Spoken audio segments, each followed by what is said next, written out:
Okay, because I know that you have been excited about this particular moment of the whole day. When you looked at the program, when you were thinking about today and tomorrow, you thought, you know, if I could see anyone, it would be Jimmy. It is true. So Jimmy is indefatigable. There's your word for the day. It's a great word, indefatigable. Which means he doesn't ever seem to fatigue or tire. So Jimmy has been in the music industry as DJ. He's had a lot to do with electronic dance music stuff in the early days. He's travelled around the world researching tiny houses and eco-village stuff for 7 years. He's in the process of building one. It's actually out there. You can go look at it. It's actually here. He's actually one of the brains and masterminds for actually this little process and this growing and developing community. So, would you welcome Jimmy? Jimmy, tell me, what is the one thing that you are most excited about for today and tomorrow? What is it that you're looking forward to about today and tomorrow? Just before you start. I'm going to give you this one because this is actually yours. Yeah. Do you want it? Okay. Should go. Turn it on first. There you go. Oh, there we go. Hello.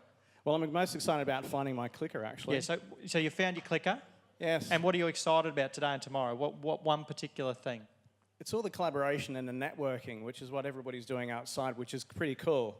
That's the entire point of these events, that the talks are good and they're captivating and they're really good talks. I wish I had more time to listen to myself.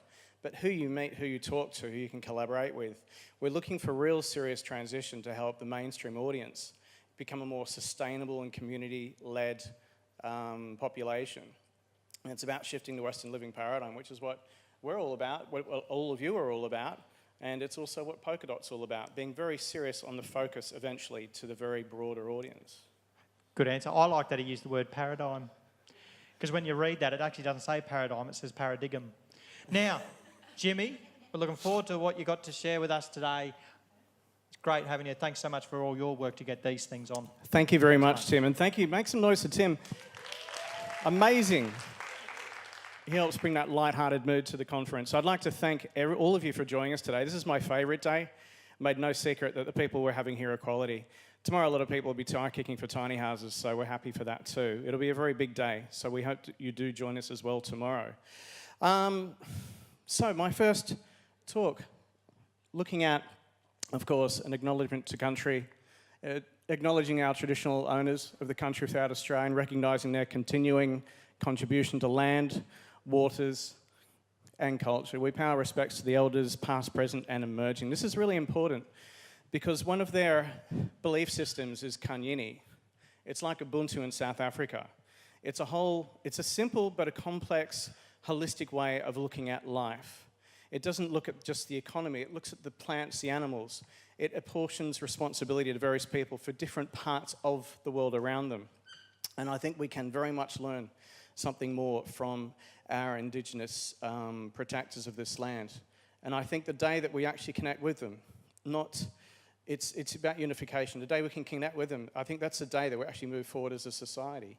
So I'm looking forward to this happening in the future. Another thing I heard a gentleman say at Woodford once was that we don't need to own land. We've commoditized land. And it's led to this ridiculous situation that my forefathers in France, for one of the French revolutions, the Huguenots, who ended up owning all the land. And then the people in the lower classes uprose and took their land back. And I think that was fair game. And I think we've learned a lesson from that, is that the living system we have just doesn't work. It's not sustainable. And it's locking a lot of people out of an entitlement, a sovereignty, to actually live on the planet.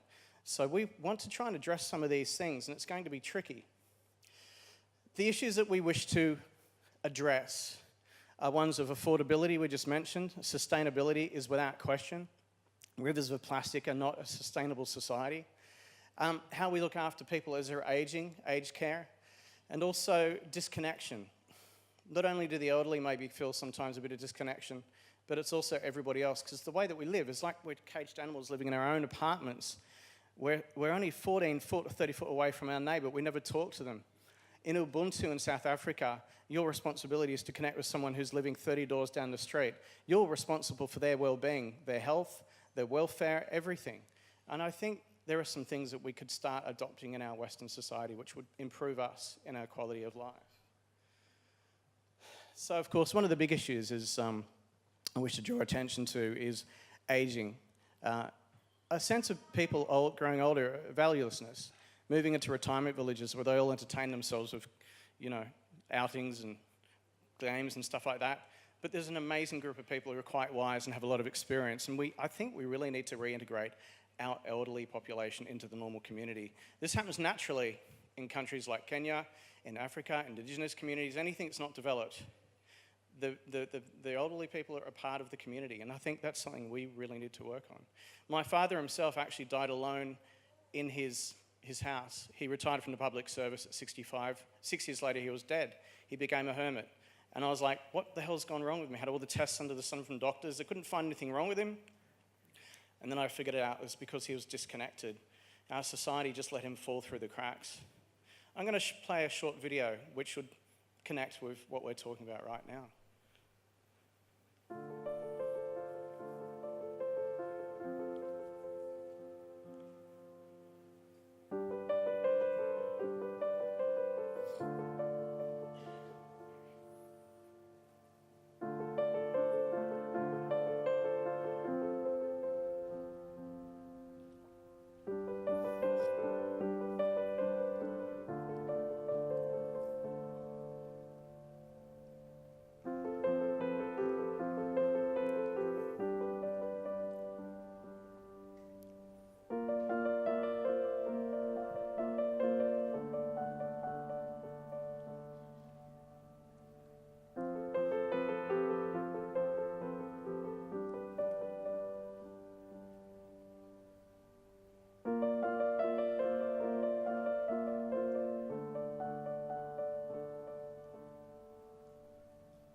Thank you. So this is just one idea. If we started heading in a trajectory towards something a little bit more sustainable, instead of having our wise older population valueless in these nursing homes, retirement villages, some of which are lovely and some of them you hear some stories. But imagine if they were integrating single-parent families, if they were integrating cultures, if we could actually establish trusted connections between strangers. All my family have passed, so my family are the people that I work with. And I trust them, probably more than my own family sometimes. There's nothing wrong. We can actually have good people in our lives that don't have to be directly related to us. And there's so much hope there, I think, that we can work on. So what I do recommend, if you've got your telephone and you're interested in this topic, please take a picture of the screen behind us right now. There's a really good YouTube video from a lady called Erica Elliott. It's called Co-Housing at its Best. And in short, it tells the story how a lady, instead of moving into a retirement village, stayed with her co-housing community, and that she lived into her 90s. And she had all these people around her who weren't family, but she treated them as such. And they decided they were planning her funeral service. And she said, hey, if you're going to have a party, I'm not going to miss out on that.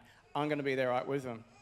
So she actually spent time at her own funeral service, and they had a ball. And then she passed away peacefully a few weeks later.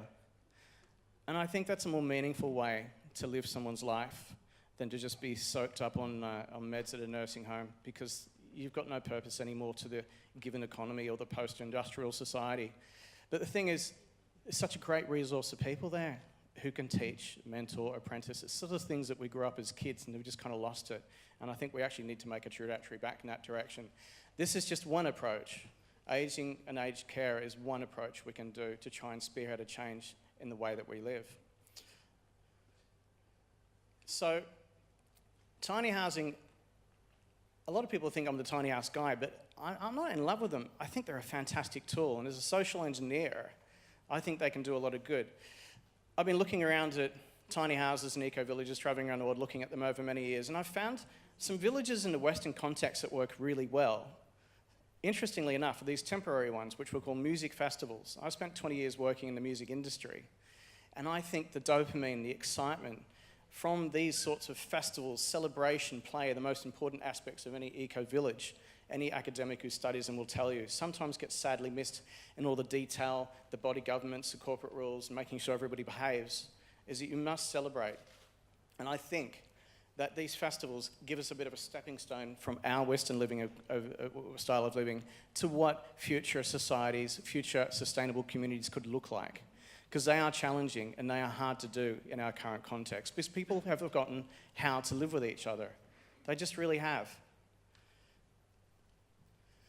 So I like to think of, imagine if we just took a caravan park, which is already a tiny house community in some regards, and what if we deliberately implanted a bit more permaculture, syntropic agriculture? What if we also, the community meals, the shared meals, the facilities, the events of celebration? Your obvious things, of course, are the renewables, solar power. You can stick those on roofs. These are collaborative efforts. And then the most important part is the social engineering. I would consider myself more of a social engineer. The reason why you've all joined us today is because I would wish to socially engineer change. And we're doing that through events because it seems that's probably a good way in. Social engineering is really important. And then we've got technology. We've got these telephones now that are supercomputers in our pockets. We can utilize these. It's not scary. It's not the robots are coming. We need to utilize the technology, not be scared of it, and make sure the crazy people don't invent the Terminators to come and take us out. But the technology can play a very important role. And I talk to a lot of technologists who are quite philanthropic in their intentions. And in the coming days, you'll actually hear from some of them as well. And then, of course, we're looking at governance. And the other word is currency. We've all heard about blockchain, Bitcoin, the whole lot. I'm not going to go into it in detail. The technology behind Bitcoin is amazing. It's based purely on consensus. And there's a degree of transparency involved. And then there's also anonymity. I'm not going to go into it, but it's amazing. But the value of Bitcoin's got nothing to do with anything except it's just selfish trading, it's greed-based, and it's got nothing to do with the actual technology behind it. So don't be distracted by that. And if we look at, well, I have travelled around the world. We've got some people from eco-villages in the audience right now. I'm eyeballing you, or you're eyeballing me. I've travelled around, lived at a lot of eco-villages, spent time at Findhorn in Scotland, also the Crumben Eco-Village, and there is another one or two, a few in Germany as well. Christiania in Denmark was one of my favourites as well. But they don't always work in harmony. It's no secret that there is a little bit of fighting, as been pointed out previously in a panel. People can sit in corporate meetings and become really bogged down on a small thing like the colour of the clothes pegs in a clothesline, and everyone loses their stuff, walks away, and never talks to that person for the next 5 years. And that's quite toxic. So it's hard to get people to jump into the deep end of community when they haven't been used to living in community for so many years. And that's a post-industrial period of time we're talking about. So moving on to the next slide. I then went, what communities do work? We talked about them before. We've got Woodfordia for a whole week. Everyone's really buzzed up in the heat and the humidity, celebrating and listening to music. It's all around music. There's also the Blues Fest, and also one festival I attended twice, which was called Burning Man. Some of you heard about in Nevada in the States. They take over a desert floor of a dried up lake bed, and it becomes this amazing community for 3 weeks where the whole intention is gifting. You're there to gift, you've got to pay your way, but you're there to gift. Sadly, it's not a sustainable festival in an environmental sense, but socially, it's been going for 35 years. It's amazing. So I think we can learn from these festivals. I think that might be the honey we need to get, the honeypot we need to get people to be able to become used to living in community again. So for me, it's all about finding your tribe as well, which is what we'll get into shortly. Let's do the next slide. Now, I'm going to talk a little bit about the technology. Of course, you've all got the phones, where a lot of us are using Facebook. That's how we found out about this event. And that's amazing, because we didn't really have that in the past. And we can interact with the event. In fact, it's live streaming right now on Facebook, with thanks to Matt Cook from the old ambulance station up in the booth at the moment. There he is, his hand's up. There are some organisations that don't have a lot of social conscience, but they have demonstrated some models very well. Airbnb, eBay, Uber. They rate not only the seller, but the buyer as well. If you're a suck passenger, it'll come up in your rating, and a taxi driver may not pick you up because you might be the sort of person who's drunk, vomits, whatever, always abusive, got some issues. And then it gets harder to grab a taxi. So you've got to smarten up. eBay, if you're the sort of person who gets the chandelier set and shakes the box and kicks it around and says, it turned up broken, I'm sending it back. If you have a reputation of being like that, it'll come up on your rating and some people may not sell to you. And I think this accountability has taken the guesswork away from intuition and trying to see if someone's a good person to do business with. That's what we call digital reputation. Airbnb is great in one regard, is that it has created a culture of people who are heaps decent to each other. You can fly into any house, you're going to be greeted really well, your bedroom's going to be awesome and super clean, and you're going to be a cheerful host, irrespective. It sets the honey to create a good connection with a stranger. And it means a lot more to stay in someone's house who invites you in as partly family than, say, when I used to travel around as a DJ, I stayed in so many hotel rooms. I loved the sheets, they were clean, but it was lonely, it was sterile, and comedians talk about it all the time. It's a depressing existence, just hotel room late at night, watch TV, go to sleep, get up, do your job. But I wanted to stay with people. I wanted to crash at someone's house, not only saved a little bit of cash, but I actually had a meaningful connection with someone who was happy to have someone who was touring around. And so I think those sort of ways to induce those connections are really important. And it's so simple, but it's a matter of doing it. So I do applaud these technology companies for proving one thing well. If only they all had a social conscience and it wasn't about the bottom dollar. And that's where it all goes wrong. We are actually working on a new app. We haven't found anything existent. We don't want to reinvent wheels, but we are actually working on a new app. It's an Airbnb for tiny houses on wheels and also for caravans as well. It's a sort of app which will go a little bit more socially conscionable, also environmentally as well, because I'll have to read off here because my eyesight's not the best. It's an app which could do smart contracts. A smart contract is better than a dumb contract. A smart contract says this person can stay for $150 a week, or if they do a couple of hours work for $25 an hour, we'll take that off their rent and we're happy with that deal. In fact, there's a tiny house at the Crystal Waters Eco Village which does exactly that, and I worship them for coming up with that model, and I think it's great. You can choose what you do, have a bit of freedom, and at the end of the day, if you're doing some work, you're gifting, you're being involved, you're being of value. It's better than just renting a sterile nanny house or nanny flat or a tiny house, whatever. It's being involved and being in other people's lives as well. Digital reputation we talked about. Using blockchain technology, we can decentralize this stuff. We can also distribute it, which means that it's not an central authority, so it doesn't get corrupted. So if I don't like someone on the network, I can't fiddle their reputation. Their reputation is their reputation. It can't be messed around with. That's really important. Peer-to-peer, there is talk about how these transactions can be done directly with people without the need for a third party. No more banks, no more credit agencies. It's all done by the computers online, and it's done honestly. It can't be corrupted. It's very hard to corrupt it. That, I think, is a leap forward. Exchange of value and work we talked about. Equity and trust, it can monitor that. There's a model, Udlo Eco Village, Tom Miller will be here tomorrow talking about how, as a renter, you can actually build up equity in the property and walk out of that property with that equity if you help improve the property. Why should a renter just be someone who just puts money down a toilet and loses it and that's it, and somebody else makes it? If you do some hard work on a property, your incentive is to work hard, earn a good reputation, walk out the door with a bit of extra cash because you improved the property. So we can do this stuff now because technology facilitates it. In the past, it was all done on books and ledgers and stuff, and it was complicated. So technology can play a good role. We shouldn't be afraid to use it. Help administrate, curate, and socially engineer it. If the programming of the app is all ultimately about looking at positive social outcomes, I think we should be in the clear. Digital reputation can be done very poorly. It's already been proven on Facebook, Instagram for teenage girls, and China. They're getting it so horribly wrong. Watch any episodes of Black Mirror. It's a Netflix series. There's one called Nosedive, where people become obsessed in their reputation. If they don't have a 5 out of 5 score, they might become a little bit crazy and want to jump out the floor. There are some problems. It's a Pandora's box, but if we navigate it responsibly with a social conscience, I think we can get through because it offers so much more than I hope this person will do well and not screw me. Finally, regions, local communities, councils can set boundaries as to how many people move into a given area, the sort of people. You can set what sort of person you'd like to have move in. Over time, you might change that. For diversity, you might say, well, actually, we don't want people just like us. We'd like some different people in to move into our house because they've got different skills to complement our quality of life. Artificial intelligence, I do believe, has a role that it can play in helping this. It's just decision making. It's not the robots necessarily.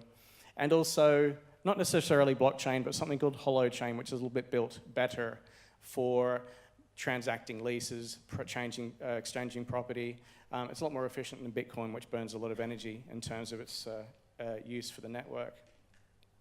So I guess one aspect of Polkadot is that if we can see an opportunity and work with programmers to try and come up with an open source operating system for sustainable communities to help them with their governance and keep people on a good footing.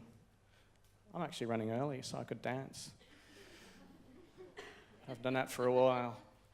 So one of the big messages I'd really like to sink all with you today is that if it's not fun, it's not sustainable. And I think that's one of the future trajectories for which we wish to come and do and improve and complement and supplement the work that a lot of great people have done, particularly over the last few decades, of these off-grid communities, these eco-villages, these sustainable communities. They were called communes back in the day. The intentions are absolutely great and grand, but somehow maybe the social engineering got a little bit lost, and they may have lost their way sometimes. Why I say that, and I have to be a hard critic, is that I'm really interested in mainstream conversion. I'm really interested in not preaching to the choir. We have, all of you today are delightful for being here and are here because you're delightful. But it's the people out there, the broader population, the bell curve. They're the ones that we need to reach. I've had experience with this before working in the music industry, helping introduce electronic dance music to the mainstream back in the 90s in Sydney. But that's the serious trajectory that we wish to do as Polkadot, is that we are looking to work with anyone. We're an open door. We're looking for people who are serious about reaching the broader audience with their ideas, helping frame and fine-tune them, helping, I guess you call, market it. Marketing to me is just a good idea, let's bring it to people. We have no outcome in this except to try and better human race, better mankind, better our society. And selfishly, I'd like to live in a slightly more well-adjusted society. I'd like to live with more people, as I have been doing for the last 7 years. I have not lived in a house, I have not owned a house. I could buy one, but I don't want one, because why would I do sitting in my house on my own, like my dad, doing by himself? I'm enjoying being in other people's lives. I'm enjoying gifting to other people. I'm enjoying being a complement in any household. And that's where I think tiny houses can play a really large role. Tiny houses on wheels particularly we're in love with. We're a little bit racist about them, but there are containers and there are fixed tiny houses, and they're good too. But tiny houses on wheels enable this liquidity that you can move around because you just wheel off a property. We've got our four-wheel drive, we've got our Polkadot tiny house out the back. You can just wheel around and you can come and go as you please with respect. And I think having the intention of respect is important. And that's why digital reputation, I think, can help build that. It can socially engineer people to help build trust with each other.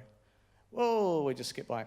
And that's why I bring it to this point here, is that some of you have heard about this. There's a bit of a rumor going around that we would like to take our future event to a theme park. We would like to take it to Aussie World. Some of you are like, what the hell? We're not doing that. That doesn't sound right. It's like, okay, well, listen up. Because I had a chat with Simon Bull yesterday, who's probably not here. And he was questioning me on this, and it was good. We're serious about getting through to the mainstream. We can do this stuff. I don't want the choir to be preaching to themselves. I want to help the choir get to the broader audience. Isn't that why we're doing all this stuff? When rock singers write a rock song, they don't write it for a small crowd of people unless they're not that good at writing music or they don't care. They write hits to try and reach the world. They want to touch the world with their gift, their song, their idea. And that's why I love the music industry is so socialist, because it didn't choose audiences. Audience chose the songs and the music and the musicians. It was about sounds. It wasn't about a person necessarily. But it did go down that avenue as well sometimes. But fun and entertainment and celebration is really important. If we're going to have any ability to get through the environment and try and get rid of the negative messages, you're doing it all wrong. Most people didn't invent plastic. They're not doing it wrong. They just bought it from the shop and they're like, want to drink some water. It's that we have to work creatively to try and entertain the broader audience as to how we can do this better. We disallowed plastic water bottles at our event today.